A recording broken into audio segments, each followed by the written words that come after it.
Hello and welcome to Public Conscience.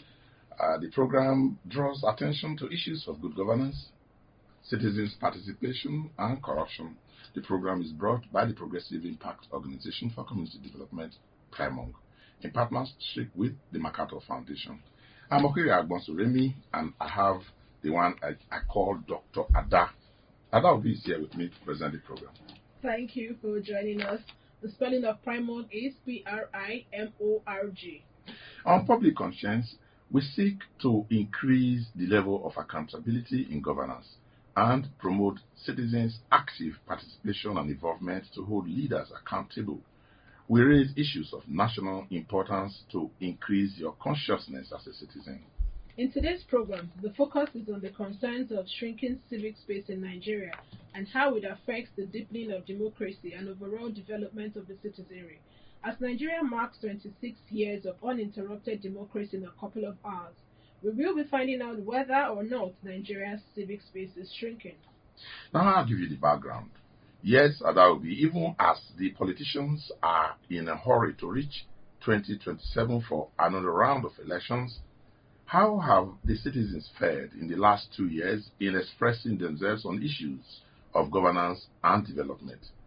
The civil society, I mean the people themselves, stand as the bedrock of any open and democratic society. When the civil space is open, citizens and civil society organizations can organize, participate, and communicate without hindrances. The civic space, as in other countries, is about freedom of association, freedom of expression, and freedom of assembly.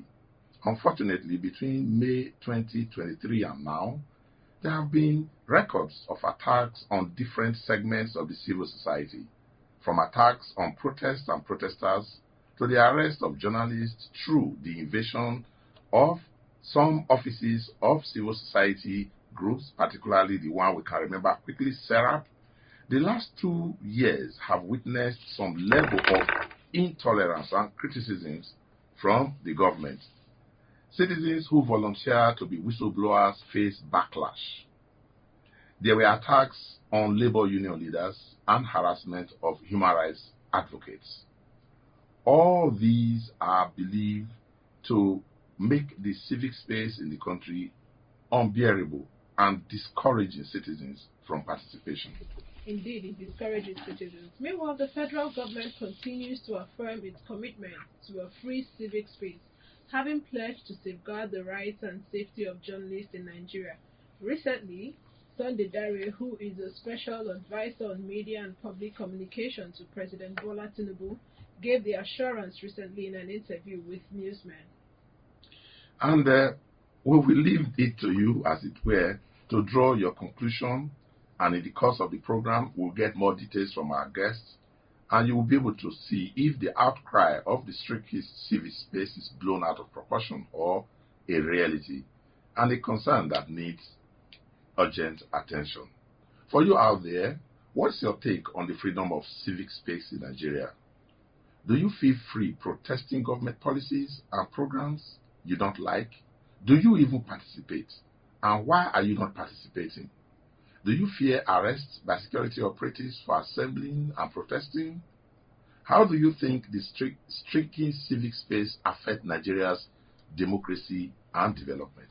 Lots of questions there, but be ready to join us through phone and text messages during this conversation. The WhatsApp phone line to send your message to is 0902 265 6167. That is 0902 265 6167. Please indicate your name and your location when sending your message. And please begin to send your messages as soon as possible to 090 22 65 6167. That is 090 22 65 6167. We will give out the numbers to call in shortly for those who want to interact with us live in the studio. Please do not go away. But if you just joined us, the spotlight is on the worry that the civic space in Nigeria is shrinking.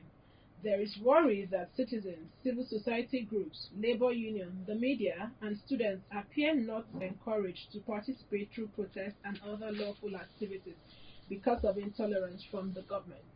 As Nigeria reaches 26 years of steady democracy in ours, we will be finding out how democracy is affected by worries of shrinking civic space. And we are glad to have some very eminent personalities with us here to have on the program discuss these issues. And joining us in the studio to expand the discourse is our program officer, Security and Human Rights at Global Rights, Ajole Inamari, and a member of Labour Party, Solomon Danjuma Gada. You are both welcome to the program. Thank you for having me. Thank you very much. It's good to be here. Gada, particularly I'm pleased to have you in the studio. The reason being that as an indigene of the FCT, you have seen what it is to protest what you are entitled to. Yes. You have been very active in the movement to get the indigenes of the FCT to get their rights. Yes. So you can actually tell us how sweet it is to go out there and protest. And the last one, where there was a protest, one of you was killed. Yes. And you will probably take us into it, why, how, and how it happened in the course of the program. But we have to quickly go to let us begin with the program officer, Security and Human Rights at Global Rights, Inamari. Let's start with your assessment of the civic space in Nigeria. I also know that today that Global Rights is holding a very, very important press conference in conjunction with so many civil rights organizations to talk about an aspect of the civic space we are talking about, but this time security. You also be participating, protesting, and doing so many things. But how do you assess? What have you seen? Let us narrow down to the last 2 years. Are we getting more freedoms? Are we doing things in more in ways that citizens will say they are participating in it? Is there fear to go out? Is there fear to protest? Is there fear to organize? What is your assessment? Thank you very much. The fears and concerns concerning the shrinking Nigerian civic space is not just a fear. It is actually an urgent concern, right? Over the past 2 years, we have seen deliberate efforts to stifle dissenting voices. We've even heard rhetorics by some political elites coming online to say things like social media is demonic and all that stuff. You have media journalists, like you rightly said, who have been abducted, or forced disappearances of journalists. You have forced disappearances of human rights defenders. You have bills that have been pushed that are deliberately targeted at shrinking people's voices around dissent on public issues. So yes, over the past 2 years, there have been both direct and concerted efforts to shrink the civic space in Nigeria. Because when you talk about the civic space, what we're talking about is a platform for people to be able to exercise their right to participate to exercise their human rights, especially the rights concerning freedom of association, freedom of expression, and basically, so when there are efforts to subdue those rights, there's a direct attack at the civic space. It's basically a space to allow people exercise their civic freedom. So when people's civic freedom is targeted, then there's an attack on the civic space. If you even take a look at the cyber law, that came up on board over the last few years, where people are afraid to even say things on Facebook, on Twitter. Everybody is doing what we call self-censorship. You don't want to say it because you don't know if they are going to use it against you. Citizens are actually on the edge. They are on the edge. Are we enriching our democracy? Are we actually getting to practice democracy, or what are we actually getting at? So we're getting, actually, even democracy is under attack in Nigeria. Because if you think about the whole civic space in Nigeria, it goes as far back as pre-colonial era, the struggle, the protest for independence, and after that, during military era, the struggle and protest for civilian leadership and democracy and all that. But now what we have, despite like the presenter rightly mentioned, we've had uninterrupted democracy on paper. But when we have violent elections, when we have violent response to people's complaints, especially in terms of protests, when we have those kind of violent, can you then say that we're practicing democracy? Because democracy should be a government for the people, by the people, meaning that in a democratic state, the people should be able to exercise their voice, their right to dissent to anything that, because it has anything that the public officers are saying, or whatever policies or whatever institutions that there is. But when citizens are not able to express their dissent to those situations, then there's an attack on even democracy itself, because then people is no longer a government by the people when the people are not even allowed to express that they are not satisfied. What do you think are some of the reasons or factors why the voices of citizens are being stifled by the government? I would say first of all is the fact that we don't even have strong legal frameworks in Nigeria. We don't really have, because we don't have legal frameworks that protects the rights of people to actually express themselves. And they also have weak institutions that are not even aware of what civic rights that would include. For example, I was at a meeting with some police officers not too long ago, and you could just imagine that a police officer, a senior police officer, thinks that a citizen needs to collect permission from the police before they can protest. And I literally had to go into a whole argument with him to explain to him that the right to protest is one that is protected under the right to freedom of association and freedom of expression, and that citizens don't even need to send you a notice before they protest. But as a police officer, it is your duty to ensure that they are able to safely protest. But when it comes to sending notice or sending permission, they don't follow. So basically, we have weak institutions, we have uninformed people in cases of authorities, we have state capture. Right. I was going to look at it from the other way. That it is not as if we lack the laws or the institutional framework or the provisions in our laws.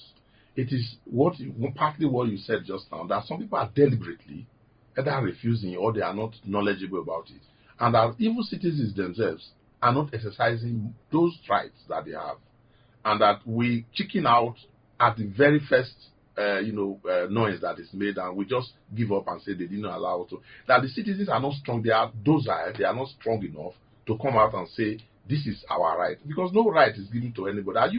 Don't you think that we as a people are also toiling with our own rights, and we are not seizing the opportunity of the existing laws and freedoms expressed in our constitution to take on our freedom? The freedom is not given anywhere. So I would say that when the government and the institutions are designed to stifle dissent, it will be a hard task for citizens, for the common man. For example, under the Buhari-led administration, before Buhari got into power, Buhari himself, he engaged in protests, right? But then under the Buhari-led administration, we saw that some public spaces used for protests, which he himself used, yes, were shut down, were closed off to the public. How then do you tell a civilian who is unarmed to go and fight his way to enter, despite the fact, because think about the NSAS protest, think about the End Bad Governance protest. At these protest points, lives were lost. Until now, we have not seen the benefits of that struggle. Then how then do you tell someone to go back and continue? Because why I would say it's a state capture thing, because once the people in power have decided that this is how it's going to go, they have the guns, they have the funds. It will be the only way I would say that we can address that issue is maybe during the elections. We try to target leadership that is actually interested in such kind of rights. But to think that that just protesting or just shouting against some of the policies or some of the institutions in place, it may not really work. We will just keep sacrificing lives and to no end. So I think that if we're even going to address issues like that, I think it will start at election points, actually deliberately choosing leaders that care about our civic rights, that care about our human rights, and care about the deliberate expression of those rights. Yeah, it's going to be a very hard choice, because if you have a Bola Ahmed Tinubu on the streets protesting at a time, a civil rights, somebody who believes in democracy, who was in Nadeco, who understands the meaning of the power of the people, and is president in Nigeria, and you are complaining about civic space under his, then I don't know what yardstick something has changed. Nothing has changed. I wonder what yardstick the citizens are going to use to choose their leaders. I mean, you are correct. It's a hard choice for them, and even it's a risk for them, because they will just look at A and B, everybody making the same promise. You don't know who is going to keep it. Yeah. So I will also say that beyond even the election, there's the issue of accountability in Nigeria. We tend not to hold our political office holders accountable for things that go on while they're in office, because you have people, and that's why they are able to perpetuate whatever atrocity they deem fit, and they know that nothing will be done to hold them accountable. So until we begin to, not beyond just electing them, we begin to hold our leaders deliberately accountable for some of the whatever happens while they're in offices, we may not get what we're looking for. All right, thank you for that. But let's shift our attention to Solomon Danjuma Garda. Okay, thank you for being here. Just like the other guests highlighted, the shrinking civic space did not start today. From the pre-colonial era to military era and now civilian era, one would have thought that with democracy in place, there would be an open platform for citizens to engage with government. But the opposite is the case. So in your own opinion, how do you think we got here? And given the fact that, like my other presenter said, Agbosuremi, that you are indigene of this the FCT, and I'm sure you have participated in one form of protest or the other. How was it? Thank you very much. I want to first of all reintroduce myself. My name is Solomon Danjuma Garda. The narrative that people don't want to hear is what I want to say now. I am an original inhabitant of FCT. They say there are no indigenes, there are no original inhabitants, but I am, because I don't have any other place to call home aside FCT. Unfortunately, you don't have a governor. I don't have a governor. On the day that I'm voting in those states, you will not vote. I don't have State House of Assembly. Despite that, we have traditional institutions here that are recognized by the same government that claim that there are no original inhabitants. No, you have an assembly. The one I voted for in Edo, my representative is your legislator. You get, despite the fact that most of the communities here are named after the indigenous languages in the FCT. Like the Asokoro, where did you get the name Asokoro? Katampe, where did you get the name from Katampe? All these names did not just fall from heaven. These are indigenous names gotten from indigenous settlers that were here before the creation of FCT. It is unfortunate that the civil space has been hijacked. Why did I say so?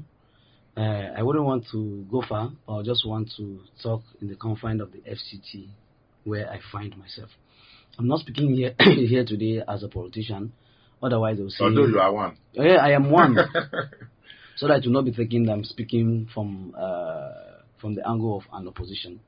I'm speaking as an original inhabitant, and then to share our experiences, just what has happened in these few days, how we have been disengaged, how we have been molested, how we have been beaten, how we have been cheated, or even killed. Even killed. To start with, as a Nigerian first, because whether I'm from Anambra, Kogi, I'm a Nigerian, and I have the right, like every other Nigerian, to protest. At first, the issue of a public complaint commission comes, where every state, including FCT, will present one person who will serve as the commissioner of the commission. Every state sends a name to be nominated for the public complaint commission, but FCT original inhabitants' names were not sent until we protested it. Even when we protested it, we were never given attention. It is unfair. Every Nigerian is supposed to be listened to. But thank God, somehow, it was resolved politically anyway, and one of the original inhabitants got to occupy the place, because they brought somebody, the former deputy governor of Kogi State, Onoja, was the one whose name appeared on the FCT list, and Kogi also brought a name. We went to the protest. That protest was peaceful because there were no gunshots, there were no tear gas. But the attention given to us, when people protest, they demand that the government speak to them, give them assurance that what they are protesting, it will be looked into. Just recently, about a week ago, because it's not up to 2 weeks completely, one of the original inhabitants was shot. I was at the scene of the protest at the National Assembly. If it was a video that is flying on the social media, I am that person that was choking in the video tear gas. We went peacefully, we went to them with our placards, but they came to us with guns. It's not supposed to be so. We were peaceful protesters. They were shooting tear gas at us. If they were just shooting it up, dropping down, is something different. They were shooting directly. Shooting directly and at a very close range. And one of the canister hit several of our men. One of them couldn't survive it. He died. Kamal Mohammed from Consciene. So it was not actually a gunshot, but it was a tear gas shot. Yes, it was tear gas canister at a close range. Why do you shoot a protester at a close range with canister tear gas if you do not have the intention to kill? These are peaceful protesters that approach you with placards, and you approach them with gun. You can see that civil space is being polluted. In fact, I took to my social media handle and I made a post. I said the new Nigerian anthem said, "To build a nation where no man is oppressed." But it is in the contrary now. It is a nation now where every man is oppressed. Your belief is that within the space of the FCT, yes, the original inhabitants who are just civil people, ordinary people, who have a grouse against government actions, yes, are not able to express it without being injured or shot. So, not just end there. I really want to say this. We say we hand over a banner to our children without stain, but the banner is already stained. They were journalists with us. If you watch the video, you will see the journalists also, their cameramen were running. So if they were against the protesters, were they also against the journalists that were there? If they went after the protesters, then why also going after the journalists? The journalists would have been exempted. But when you see protesters running, and then you see AIT, all of these TV stations too that were there with their cameras also running, it means it's an occupation. It's an occupation. There was not protection for anybody. Is rather quite unfortunate. Now, there are pointers of, like you have said now, to the idea that look, people, if you were to call a protest tomorrow, only very few bold ones, after somebody has just died a few days ago, if you call a protest tomorrow, only very few ones who want to come out. Now, what do you think should be done? Only few will want to come out, and those that are persisting, they must come out again. It may cause a lot of chaos, because some person will say, since the years of going with placards have not yielded results, they will now start coming with option B. That the other time, is very dangerous. Oh, that's very dangerous. That the last time we went to placard, we were shot. So this time around, if you go with placard, you also look for another thing, so that by the time they attack you, which is not advisable. But it is getting to that point when Nigeria want to throw everybody to defend himself at all costs. You get, it is not palatable at all. What I can get from your last statement is that when a government is intolerant of peaceful and legitimate protest, they give ideas to protesters next time to say, look, either they stay away completely, they are not coming, or they say, how do we protect ourselves when we are going for protest? Very true. Very true. Wow. Okay, thank you for that insight, but it's time to get the person listening at the other end of the dial to join the conversation. Please follow us on our social media platforms at Official PRIMORG. PRIMORG again is spelled PRIMORG. And remember that we are streaming live on Facebook at Official PRIMORG, so do well to drop a few lines. Yes, and then like she said, remember, send your messages as it were to 09022656167. That is 09022656167.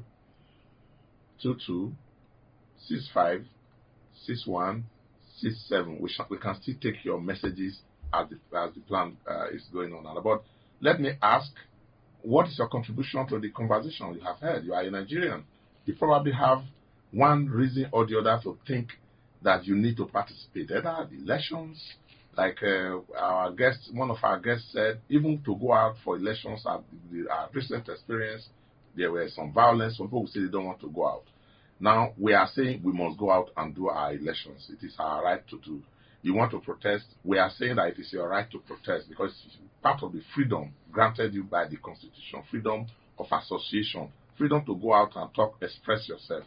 Do you feel free protesting government policies and programs, or do you like to just say, I'm not concerned, I'm scared, I don't want to go anywhere? How do you feel? You need to join us in this conversation. Okay, we already have a call. Hello? Hello, good morning. Yes, good morning. Your name and where you're calling us from? Well, my name is Apostle Cyril Okonkwo. I'm actually a chaplain officer. Okay, Apostle. I just tuned the radio and heard what is being discussed, the shrinking of the public space Yes. in the policy. And some of the suggestions, I feel bad. I actually don't like commenting even on radio because everything about this policy is like provoking me. It provokes me to the point that sometimes even if I'm talking, I have to talk with caution. I have to pull my anger. Please do. Against this system. I'm telling you. Because, for instance, what we are seeing now, like the FCT indigenous just said, the Nigerians are being pushed to the wall to the extent that it is just have to burst. So maybe someday it may not be in our time, but I want to advise the government to trade with caution because any ball that you bounce on the wall must come back. The nation is getting to that point. We are talking of even election. How do you think our election will even count when they also have the gun and every other apparatus to hijack and make people even who wants to even vote? We are talking of apathy in the political process. But even the few that will come out, or even if all Nigerians say let us come out and vote, what is the point? They are already knowing that Nigerians are afraid. They have scared us so much that even in that election we cannot do anything. What sort of life is it? Okay, thank you. What sort of a country is it? Thank you. I was expecting that you were going to maybe round up by telling us how do we move from here? What do we do? I know you have said government should be cautious. What we do to move from where is the point I'm saying, my brother. It is only to the point that Nigerians will have to come out. Whether they are going to kill all of us at the same time, let them do it. And then it will be recorded that they finished the people they are found and they are elected to protect. Okay, thank you very much. I don't think we will get there. I think Sunday Dari said the president and the current government will not want us to get to that level. We have another call. Hello. Hello. Hello, good morning. Good morning, all of you. Good morning. Good morning. Your name and where you're calling us from? This is Uncle Jibu for all children, calling from the Asian Kingdom of Fathers. Go ahead, please. The problem we have in Nigeria, let us say the truth, is that we have the three powers, and then the judiciary, the executive, and the legislature. It's only the executive that is working. The legislature and the judiciary have been swallowed up, whether by bribe, I don't know. You understand? So anything that the executive wants to do, the president or the governor, that is what he will do, and nothing will be said about it. So if we go to court, it is the same executive that they will decide. You see? So the National Assembly cannot call anybody to add order. Look at now, we celebrated Children's Day yesterday. They say they're interested in the level of the children. And they are talking of borrowing money. So people, the one that have borrowed already that you have not paid, are you not hanging heavy rates on those children that say that they are fighting for their freedom and their welfare? Thank you very much. Let me give chance for people. Thank you very much for cutting it short. Okay, we have a WhatsApp message here from Yemi from Maitama, and it says, "Good morning, PRIMORG. As it is right now, we are still running a military government in a civilian pretext. I can't wait to forsake this country to Amsterdam. there is no hope for peaceful protest in this country. Yemi, please don't run away. Don't run away. Don't run away. Those in Amsterdam actually sat down, walked their own way, and they are having a good society. Yeah, you need to join us in the conversation. But let me just quickly go to our guest. Let us talk to our guest on global rights, Ajole Enamari. Let's take a look at what you have for us. Is it today? Yes. You have something for the global rights. I know you have been monitoring, doing a lot of job over the years on mass atrocities, and tell us about it, as possibly as close to the civic space. Okay. So basically, before people can first exercise their human rights, they have to be safe.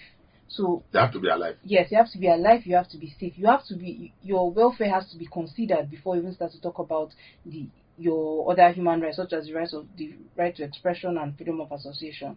So our global rights, we had realized that with what happened in 2015, there was an increase in mass atrocities, the increase in killings and abductions across the country. So together with some other partners, a coalition of citizen-led initiatives, so more or less a committee of practice against mass atrocities, we began tracking the killings and abductions across the country as a way to first understand the dynamics of the violence across Nigeria and to be able to further enrich peace talks.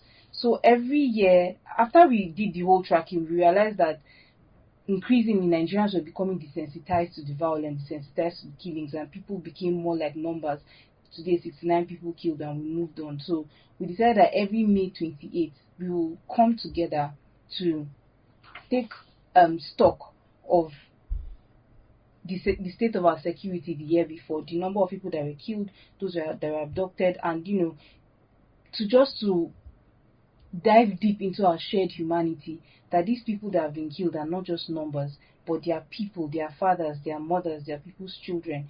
That every May 28th, we come together to commemorate the National Day of Mourning, where we demand accountability for the lives lost to mass atrocities, demand the return of those that have been abducted, and also just to talk to survivors and their families, and just to let them know that we see you and that we are standing with you. So just to also bring back to the consciousness of Nigerians that these numbers, these statistics, behind every statistic is a human being, and that also to call on their names and to mourn the lives lost to mass atrocities, and most importantly, to demand accountability for those lives. So yeah, May 28th every year, the National Day of Mourning, and that's today. We've been having it since 2018. But what's the number like? So last year compared to this year? We're actually talking about 2024 now. Yes. Your record is for 2024. Yes, currently the record we're using for this year is for 2024. But we've had it since over. I think the question she's asking is, if you say 2023 and then the one you have to 2024, what do you want? So the one we're working, this year's own, we're speaking to the data from 2024, and we had 5,353 people at least, because the numbers we collect is a list. The one you have verified. Yes. Yeah. So we recorded at least 5,353 killings in mass atrocities. Did it reduce compared to 2023 or? No, it increased. It increased. To a 21% increase. And then the abductions was 5,171 people abducted across Nigeria. And that number showed us a 94% increase compared to 2023. Wow. And these numbers are expected to increase if nothing is done to secure Nigeria as it is. Wow. Now let me come to the FCT. When I say FCT, I actually mean that we have Mr. Gada with us, who is a member of the Labour Party. He's a politician. He doesn't deny that. But he's an activist who is on the street mobilizing his people every day and every now and then. Let's look at. Everybody point to the president. We point to the president. The president. Every time we say the president is not actually on the street. What are all the other supports that this shrinking space get? What fuels it beyond the president himself? We have other arms of government. What do you think should be done to assist? Because a spokesman for the president has said the president is out there to be sure that the security space is not, shut down. Is he getting support from the other arms of government? Well, the president is not. I will not speak for him. I will not speak for the president.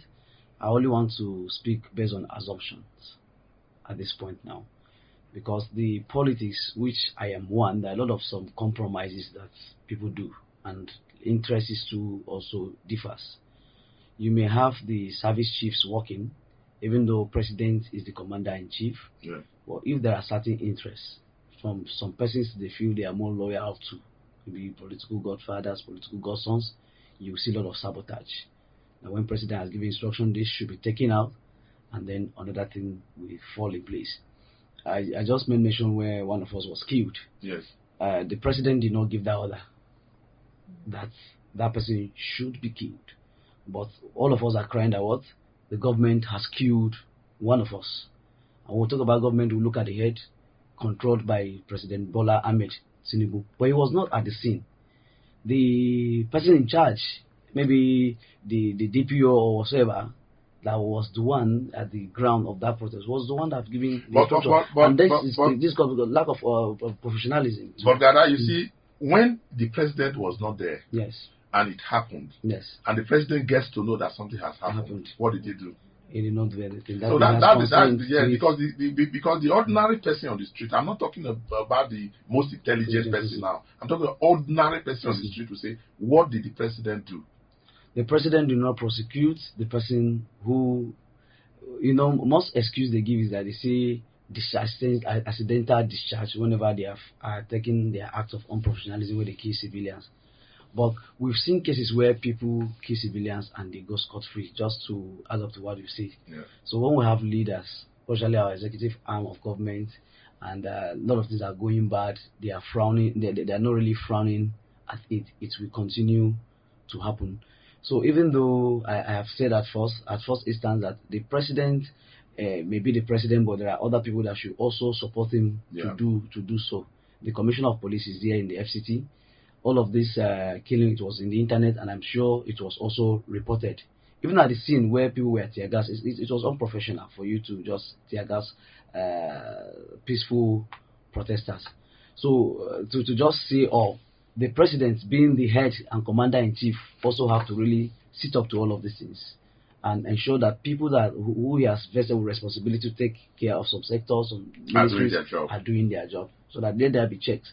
When the situation whereby you are made commissioner of police and things are happening, and the reports you are giving to president that everything is moving well, whereas things are not going well, president too should have a way of checking the activities, not only allowing them report to him directly. So also have some other means at which he gets reports of what is happening on the streets, because whoever he has given the task will come back and say all is well, whereas not all is well. And unfortunately, the person who died now will feed into the number collated by yes. Rights for very next unfortunately, year's National Day. If you're watching us on Facebook at Official PRIMORG, please leave a message and we will take your message. You can reach us. We can still take your call, take your contribution. Tell us if you are comfortable with the space. If you still feel free expressing yourself.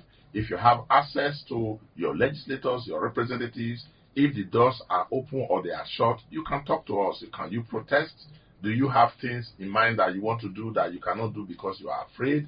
Do you want to write something on social media and you are asking yourself, I don't know how they are going to take it? These are the things we are looking at the civic space that we have. But we begin to ramp up because time is going up, and our guests are still here, Ajaole Enamari and Solomon Danjuma Gada. They both have been expressing themselves on what their experiences are. Madam, let's take a look at the role of the police in some of these matters. Let's take this call first. Hello. Hello. Hello, good morning. Yes, good morning. Your name and where you're calling us? Yeah, go ahead, I'll do. Good morning. Thank you. My own side is that this morning I heard that government say that they want to go and borrow and they want to inject it in agriculture and some government to look at the areas of this mining. There's a lot of money that all these Chinese and all the companies they are attracting for this country. Only mining, if Nigeria is giving abandoned oil, only mining can fix this country.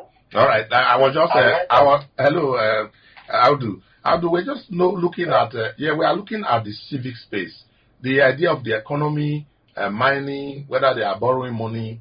There are also good ideas for you to throw out here. Are you a politician? Do you go out to vote? Do you feel free going to vote? Do you join protests when people say, let us go and protest? Okay. Let me come to that. Yes. And voting in Nigeria, we know that it's not people that are voting their alliances. So that's our problem.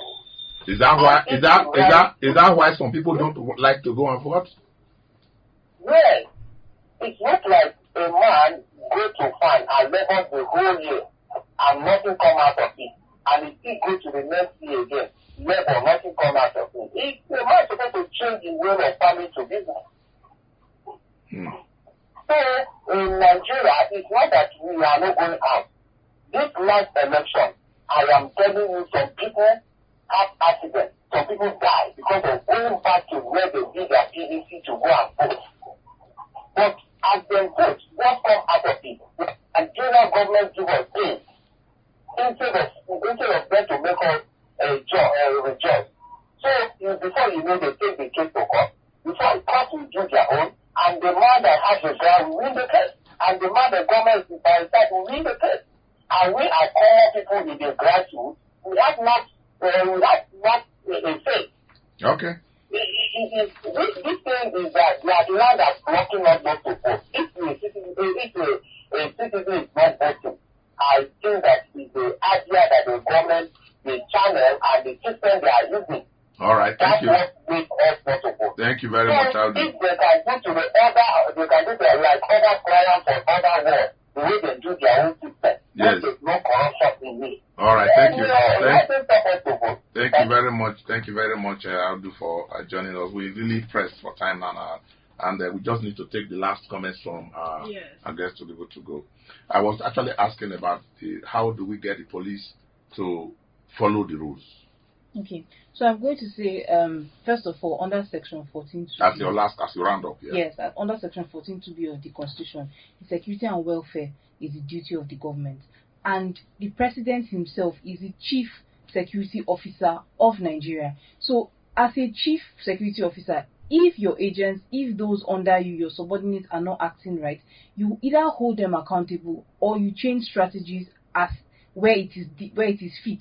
So there's no excuse to say, oh, the president has an intention and people are not carrying it out well. Someone is not doing what you have instructed properly. You either remove him, you penalize him, or so that it is accountability. Yes, you must hold them accountable. And accountability goes down to the body language of the president when there's abuse of some of his instructions. So yes, it is the duty of President Bola Ahmed Tinubu as the Chief Security Officer of Nigeria to ensure the security and welfare of Nigerians. No objections to that. All right, thank you. Let's quickly get to Solomon as we wrap up. What would be your advice to the current administration and your last take? If you can get that in 1 minute, that would be good. If this administration is serious about the renewed hope that is their mantra or their agenda, they really need to live by example, because things are getting worse every day. Living by example is them being accountable. Nigerians vested trust on them to lead. You are talking like a Labour Party man now. No, not as a Labour Party person. They have to be truly accountable, because things, you can even hear from our callers, Nigerians are not happy, and everything in the mouth of the youth that is out there is finding a way to leave the country or really face it head on. We die, or die not die. We shouldn't die, and we shouldn't be hopeless about it. Like we have always said, let us all work together to contribute, like what Global Rights is doing, like what PRIMORG is doing. Let us work hard to be sure that everybody is on board and the government takes appropriate actions to make sure that the civic space is not shut down. Thank you. We really need to go. Please visit our news website, primorgnews.org. That is primorgnews.org. For all the details of our reports and interviews, visit our website, www.primorg.org, to get all the information about PRIMORG. And you can watch our videos on PRIMORG TV on our YouTube channel. Please subscribe to get reminders when we have a new post. We always have new posts.